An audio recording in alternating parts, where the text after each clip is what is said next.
if it got to the point, if the ecosystem degradation got to the point that a violent reaction became necessary to turn the thing around before it being blown up, let's say, then what would happen would be an ecological disaster on this planet. That would be the Earth's response. An ecological disaster of such proportions, global proportions, that it would take the entire combined cooperative use of all of human resources of all countries and nations simultaneously, diverted away from a military technology, which is where the bulk of it presently goes, and a concerted effort to deal with the problem, forcing people to cooperate against a common enemy. And that is, in fact, what I think is going to happen. And I think it's going to happen during the next 10, 20 years. The ecological crisis will grow to the point where many people feel, myself included, that's already reached that point, where it is an unmitigated worldwide disaster that dwarfs everything else, including nuclear war, because nuclear war, after all, is a threat. It's a possibility. It may never happen. The eco-disaster is already happening. It's in full swing. The greenhouse effect and the population explosion are only the two last factors that are gradually dawning into people's consciousness as adding and multiplying the factor even far beyond everything else. The greenhouse effect, which is really misnamed because greenhouse suggests something positive that promotes growth, the greenhouse effect is actually a heat trap, a planetary heat trap or fever condition of the planet that we're in and that we have no way of stopping. The best we can do now, according to the latest computer projections, is to slow it down, to slow the inevitable rise of at least 1 degree overall global temperature, which could result in major disasters worldwide, including the desertification of the entire American Midwest grain basket, will either take 20 years or 15 years or 25 years, depending on the kind of action we take. So, this is the significance of the Kali, the myth of Kali, which is Gaia, which is the earth correcting herself and redressing the balance, purifying herself, doing a corrective action. So I wanted to share that with you for further reflection.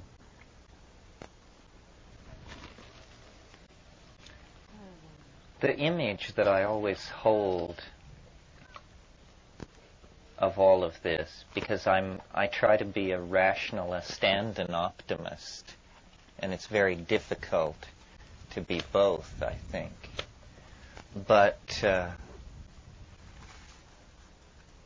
I don't think we ever slipped out from beneath the control of nature. No. That man is not some kind of abomination run amok inside what would otherwise be a very ordered and pleasant situation. It's that the planet itself is destabilizing.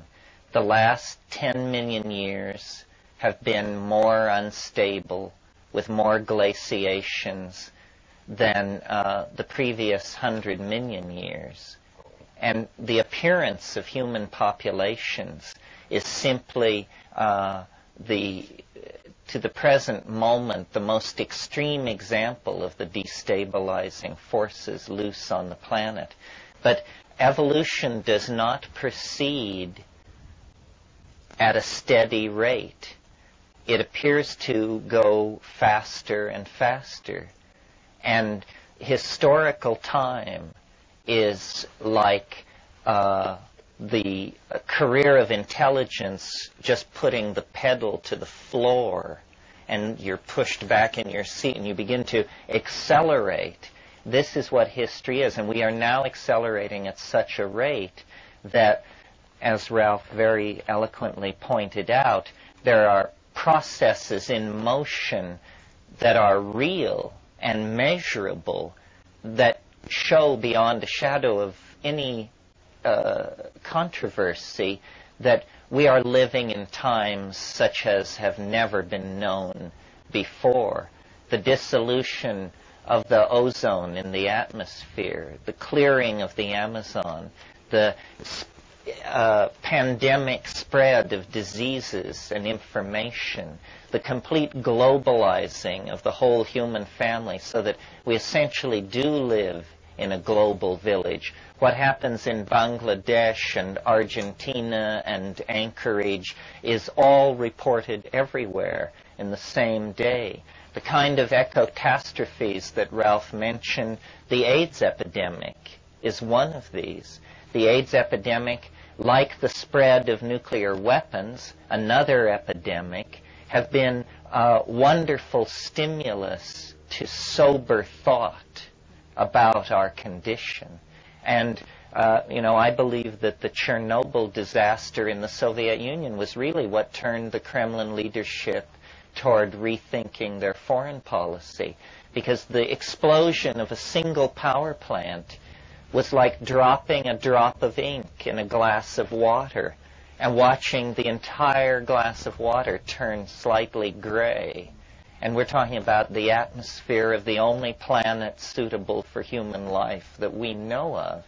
And people just said, my God, when 3 Mile Island nearly melted down, if it had melted down and the federal capital of the United States of America had to be relocated 100 miles to the south, this would be a more ecology-conscious nation today. I mean, we got through by the skin of our teeth.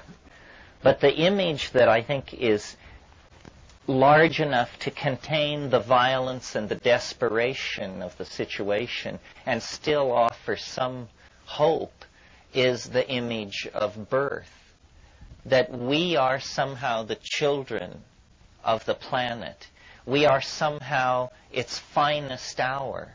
And this may grate on some people as anthropocentrism, but I actually espouse a certain kind of modified anthropocentrism because I don't think we're like fruit flies and giraffes and even, God save us, dolphins and chimpanzees. There is something different about this species. The evolutionary biologists say what it is that we have maintained, we are omni-adaptive. The strategy of other animal species is to define a niche, a tight set of conditions, and then to perfectly occupy that niche. We don't do that. What we do is we redefine niches. We remake things so that we can go there. We dress ourselves so that we can inhabit the Arctic. We invent fire so that we can keep it with us, so forth and so on. We are some kind of experiment that nature is indulging herself in, an experiment with the efficacy of epigenetic codes. Previously, the coding system that has been ubiquitous throughout nature has been the evolutionary code of the nucleotides that form the codons of DNA, that code for the structure of proteins that then compete in a kind of structural environment of adaptability. But the epigenetic information that we carry through song, through writing, through dance, storytelling, and electronic media is a whole different ball game. We do not forget. We bind time. We bind the past. We anticipate the future. We are going hyperspatial. We are claiming a whole new dimension for biology that it never claimed before. Always before, biology has operated within the confines of the immediate moment. But with the invention of writing and mnemonic skills, and still more so with the proliferation of electronic media, we are actually becoming a fourth-dimensional kind of creature. Our past lives. Our future is somehow with us. And you'll recall early on I said that the shaman journeys through time. The shaman is the paradigmatic figure for the future state of all humanity. What is happening is a birth process. And in the same way that a fetus and its maternal matrix eventually must be parted, or else toxemia sets in and threatens the life of the mother and the infant. In that same way, we seem to have been groomed for metamorphosis into our own imaginations. This is where we are going, and this is what our peculiar cerebral, self-reflective property is about. Now, history is a wink of God's eye. 25,000 years maximum, a geological instant, which begins with people chipping stone flint and which ends with people walking through a violet doorway into, what? Galactic citizenship. A super civilization spread throughout space and time and through levels and continui that we can barely conceive of or imagine. I mean, we are like Paleolithic man staring dumbly into his campfire and seeing there the shimmering towers of Babylon and Memphis and Athens and Rome and New York and saying, you know, what is it? What is it? What is it? It seems so important, it looks so familiar, and yet it's utterly incomprehensible. Our future is our mystery. Our destiny is to live in the imagination, and the historical process that we're going through is not, I think, cause for despair, but it is a major transition point in the life of the entire planet. And I would like to think that 1,000 years from now, the planet will be empty of human life. That, you know, the forests will be creeping out into the grasslands. The animal populations will be stabilized. The sequestering of heavy metals will have been completed. And the planet, like a woman who has just given birth to an 11-pound baby, will just breathe an enormous sigh of relief. And we, following our shamanic inclinations, following the self-transcending image of shamanic flight that leads us to build space shuttles and starships and L5 colonies, we will have followed our imagination into the unimaginable vistas of artistic creation that are our true destiny and home.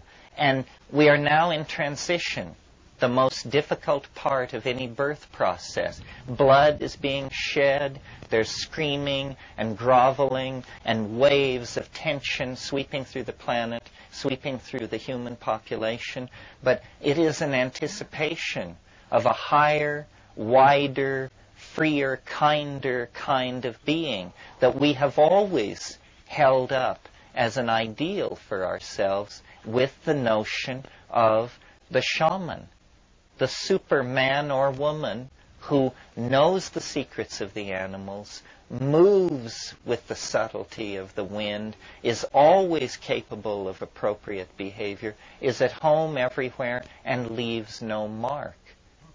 It's our aspiration. It's our guiding image. What we need to do, I think, is articulate. It leaves works of art. Yes, it sheds works of leaves art. Records. We excrete ideas. We leave a contrail of artifacts as we move through time. And they're rotting in the jungles of Belize and Guatemala. They're parched on the sands of Egypt and Iran. And there are more artifacts ahead of us. An endless shedding of our architectonic and imaginary dreams as we move toward the quintessence, which is the self, which is this transcendent object at the end of time that has cast this vast shadow over our dreams, our poetry, our aspirations, our art, our self-image. And we can each know this here and now. The psychedelics put you in on the joke. You no longer are caught in the unfolding drama. You have seen the end. You have acted as a go-between. You have discovered the way in which the world actually works.